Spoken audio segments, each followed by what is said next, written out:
Jen's Garden and Home Living. So for today's video, I would like to give you another tour of my garden, right? In my very first video, I've shared my initial collection of plants, my succulents, my cactus, my ornamentals, and this time I would just like to share what I have, I have added in my garden. And I've kind of rearranged it in such a way that the plants would really love where they are and so they could get enough sunlight, right? I know that our succulents and our cactuses loves the sun. Of course, we don't want them to be directly, getting the UV rays of sun. That's why I have here, I ordered a UV plastic that I will be putting into, shade my succulents and cactus. So probably in my next update, I'll share it with you when it's already placed there. But here's the UV plastic sheet. This is usually the UV sheet that they use for greenhouses. So hopefully this will work, right? All right, so let's tour around. So again, di ba nga malayo yung garden ko? So, okay. Medyo we have a sad story about my orchids. In my first video, they're blooming. But of course, the orchids flowers doesn't really, I would say, stay that long. But it took like, I think, a month or two before sila natanggal. But I still have one remaining here. Pero dried na din yung kanyang mga petals. But it's been there for 2 months already. So I'm very satisfied as to how the flowers stayed. So what I'm doing, I have this organic fertilizer. It's a plant food actually. So whenever I water my orchids and my other flowering plants, I use this. So during nighttime or at least after hapon, yung hindi na mainit kasi mas maganda yon para mag-spray sa kanila. So ini-spray ko yan usually sa kanila. And when you spray this, you have to spray it all over the parts of the orchid. So on the leaf, even on the flowers, if they have flowers, in their roots. Kasi gusto nila to. So parang food nila yan. Yan. So that's how I take care of them. Okay, so I have here my tools. These are where I put my gardening tools. My extra pots, clippers, the ones I used for my succulents. Here I have my coconut hash and other stuff that I used for gardening. So let me just give you a little story about this guy here. So this is a baby snake plant that I took out of one of the snake plants I repotted. Unfortunately, it had a root rot. Probably the soil is a little wet. So I took them off. And by the way, guys, it's been a long time that we believe snake plant, or they are known as Sansevieria, they are actually succulents also. Because they store water in their leaves. That's why you don't have to water them, daily or regularly. Sometimes even if you didn't water them for 2 weeks or up to a month, they would still survive. So I think I'll try to see if this will dry up and then I'll try to replant it again. But for the meantime, just to kind of like air dry it, I'm placing them here. Okay. So, we're done with my orchid. So, I have here so just a little, another sad story. Remember the peace lily that I have repotted? It's kind of like a nightmare because it didn't grow well. Though I used the same soil as what the mother plant was used. I placed some Osmocote to hopefully, at least provide enough nutrients. But probably I'll try again you know, I didn't have luck in propagating it because probably I took them too early from their mommy before I repotted them. I got too excited. So that's a tip, right? Let's not be too excited when repotting. When we see babies, you know, sprung out of their mommy plant, let's not take them off right away. Let's make sure that they have enough root system before we repot them. Okay, so in my last video, I've shared with you my Aglaonimas and my Calathea. So I have some of them here. So this one is the latest addition to my my Aglaonima. This one's pretty petite. It's small, but the foliage is really nice. See, I'm trying to remember the name, but I kind of like forget again. But this is kind of like a family of pink Aglaonimas. There, and I have here a baby red Siam or red Aurora, they said, or Siam Aurora. I would say the red lipstick. So it's a baby, but and this was a gift, by the way. I have here Peperomia. So this one is pretty nice. So I'm placing them right here. And of course, the photos, remember the photos that I repotted, it has grown really well. Look at it. And even the ones that I cut off from the mommy plant, it's thriving really well. So here at the bottom part of this rack is my Snow White. And by the way, I also have a Snow White here. Sorry, my Aglaonima Snow White and the other pink Aglaonima here. And then when I got the mommy plant of this Snow White, it has like 3 babies. So I have this one and this one. So I have repotted them. And so far, they're growing really well. And I have here this furry Calathea. So if you were able to watch when I repotted the Calathea, I did that video at nighttime and their leaves are closed. Kasi ganun yung mga Calatheas. They are called prayer plant because in the evening, they close their leaves like that. Tatayo siyang ganyan. And then during daytime, they're open like this. So this is the peacock Calathea. So I cut them in 2 kasi sobra siyang makapal. Masyado silang madami. So masyadong crowded kaya nilagay ko sila dito in separate pots. And so far, they like where they are. Alright, moving on here. So, here's the hibiscus that I have repotted. What happened here is, I think, it's kind of like overwatered. Yung pwesto na pinaglagyan ko sa kanya is masyado siyang naulanan. So, nilagay ko muna siya dito sa medyo shaded na area ng laundry. So, hopefully, makasurvive yung foliage niya. So, ayan. Ito yung dalawang hibiscus na nirepot ko before. Hopefully, they will survive. And then, I have here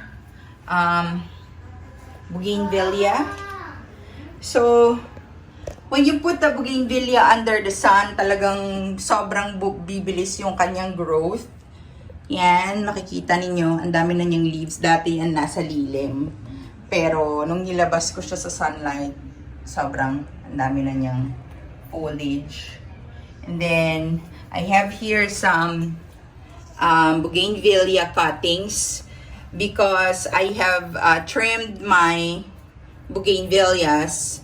I placed them here for propagation. This one is my adenium, these 2.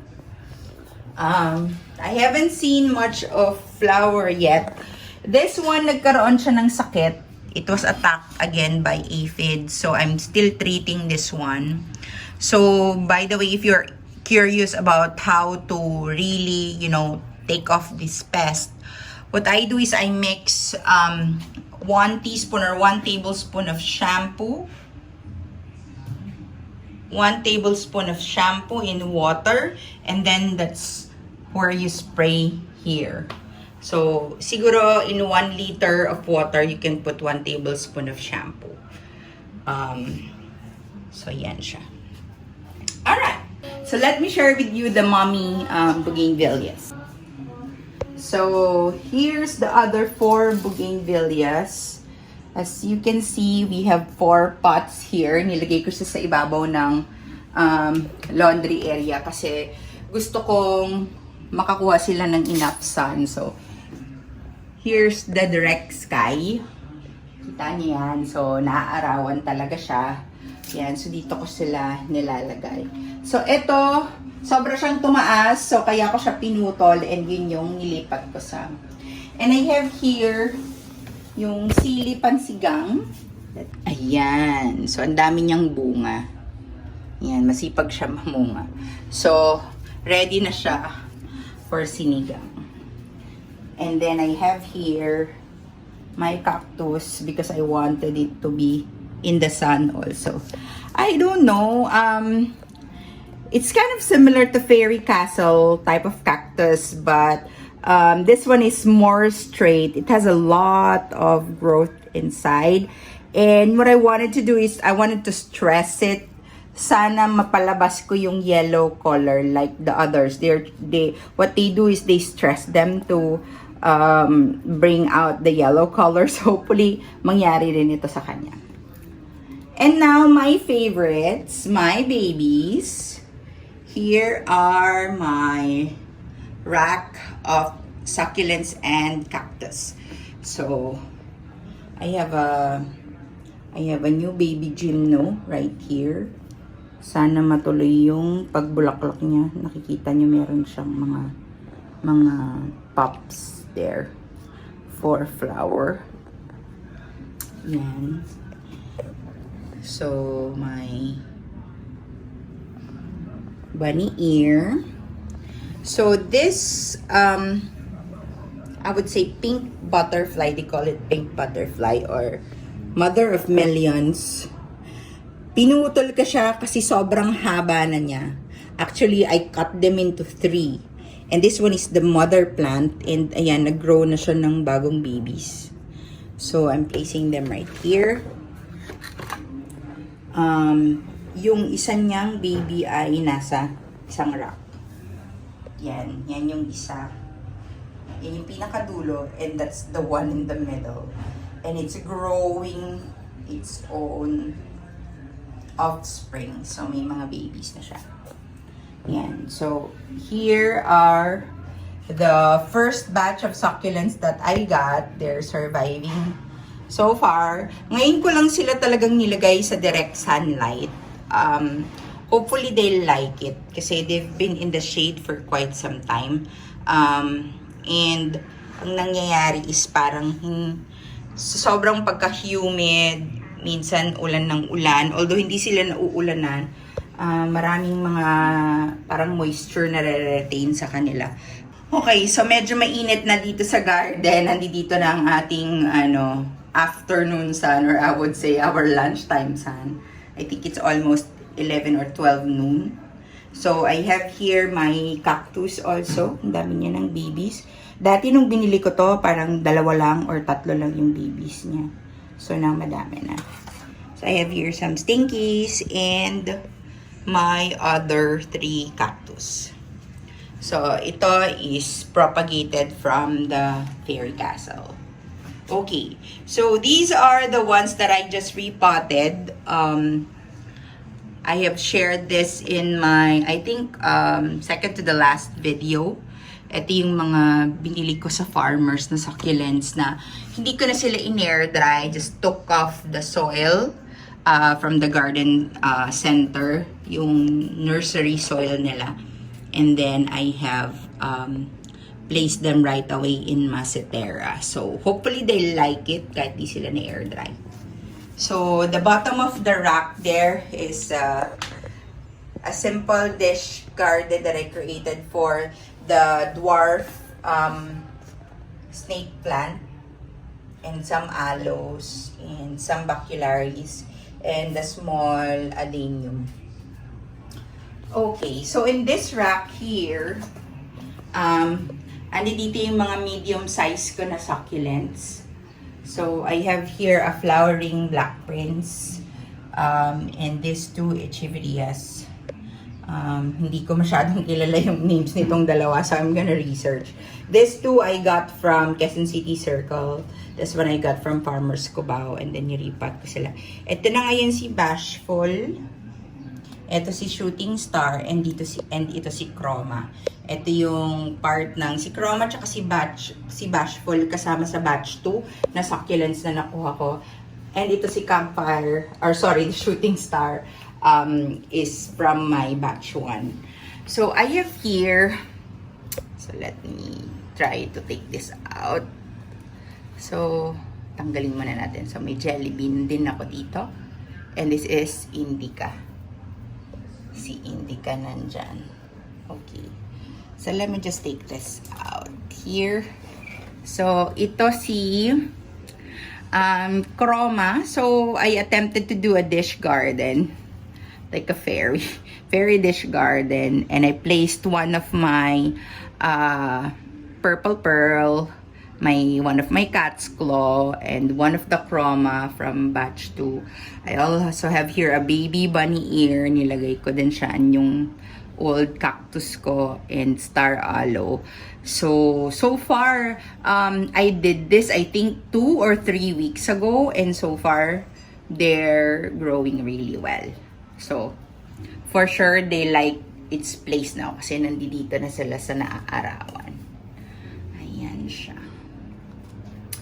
Okay, and then here's the red channel. So in my last video, the one that I got from Farmers Cubao that I mentioned, I air dried this because the soil is too wet and too sticky. So in-air dry ko sa for actually 1 day lang kasi the following day nakita ko super dry na yung roots. So I think we don't need to wait for 3 days for it to be repotted kasi hindi naman siya yung sobrang na-soak talaga. Eto si Campfire from batch 1. So far, nagtatry pa rin siyang mag-grow. If this is actually like healthy, makikita mo yung totoo niyang kulay. So yun, meron din ako ditong mga ibang succulents here. And at the bottom part, here is my mini baby. Yan.